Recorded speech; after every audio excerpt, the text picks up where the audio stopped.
Insung Maicham November tarik git athupi JESU TEPTÉNA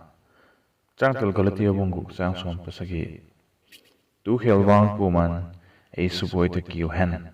katak sa ahin JESU TEPTÉNA chu kapotangala malain break ten asuk le sal teo TEPTÉNA ding in atak sa walim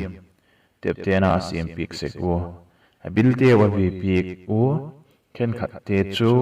achalo thikling a dep piak in a tep te sekwi zigula mabe posing te chu kuman su le salte ahiu ahemil ngai pu zigul dan deu chun polin le JESU zika athokna atak sa abelim te chu JESU suk ahi TEPTÉNA aput gola gen ahi tu hi itak saw hin JESU zika ithok naw TEPTÉNA le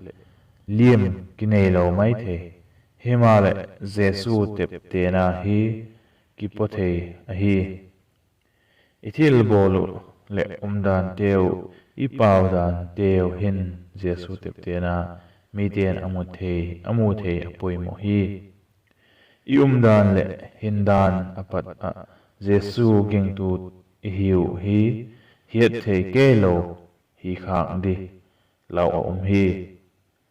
JESU TEPTÉNA sanga setan TEPTÉNA zo hi iput khang dingu alau hi iumdan le hindan zo siwa hin JESU TEPTÉNA tak lang zel hi tiu